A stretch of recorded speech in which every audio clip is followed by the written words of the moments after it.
12 000. Regardez bien ce chiffre, ce n'est pas une bande de rebelles égarés ou quelques bandits de brousse. C'est l'équivalent d'une division aéroportée complète. 12 000 hommes armés, équipés de treillis tactiques neufs, coordonnés par satellite. Comment une telle armée peut-elle traverser le Sahel, la zone la plus surveillée de la planète par les drones et les radars, sans que personne ne donne l'alerte? La réponse est simple.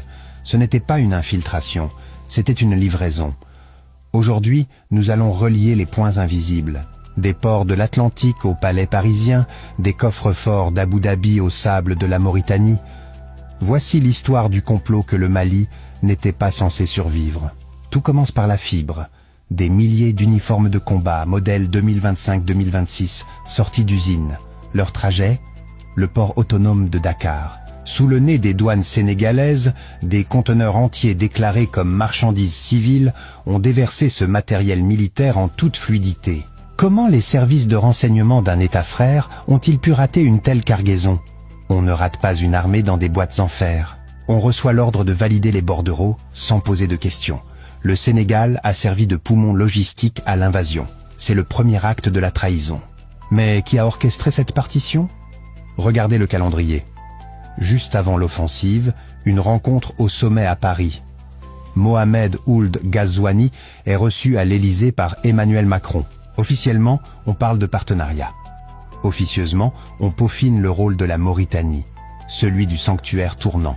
Le scénario était parfait. Les assaillants frappent le Mali, puis se replient en territoire mauritanien sous le prétexte de la crise humanitaire. Une frontière bouclier, protégée par la diplomatie française pour permettre aux tueurs de se reposer avant de frapper à nouveau. Macron pensait avoir acheté le silence de la zone pour étouffer Bamako. Mais qui paie? Entretenir 12 000 hommes coûte environ $1 million par jour. Suivez l'argent. Il ne mène pas aux mosquées, il mène aux banques. Que faisait le chef du renseignement émirati dans la zone au moment précis de l'escalade?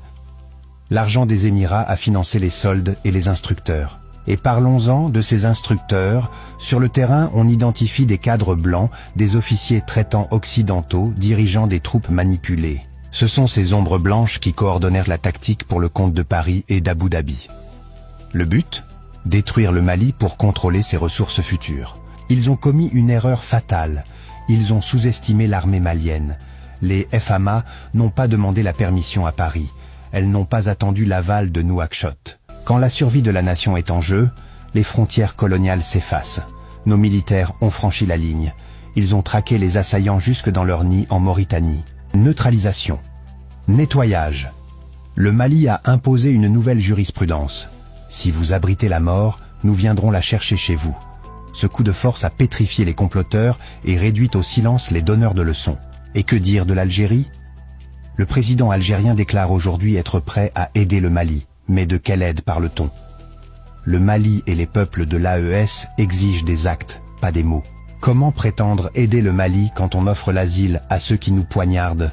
Monsieur le Président, si vous voulez aider, commencez par renvoyer l'imam Dicko et livrer Iyad Ag Ghali. Ces mauvais prédicateurs et chefs terroristes séjournent tranquillement sur votre sol pendant que nos soldats tombent. La main tendue d'Alger ne sera crédible que lorsqu'elle cessera d'être un refuge pour nos ennemis. Le paradoxe de l'allié nous a appris une leçon. Qu'il soit de l'Est ou de l'Ouest, aucun allié ne fera le travail à notre place. Les satellites russes n'ont rien dit, mais le courage malien a tout vu. Aujourd'hui, le Mali n'est plus une victime, c'est le laboratoire de la dignité africaine. Paris espérait des funérailles, le Mali célèbre une renaissance. Le message est envoyé. L'ère où le destin de l'Afrique se décidait dans des palais européens est morte et enterrée dans les sables du Gourma. Le Mali est debout, l'AES est en marche, et l'Afrique se souvient enfin de qui sont ses vrais fils.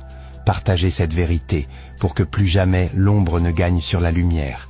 GSN.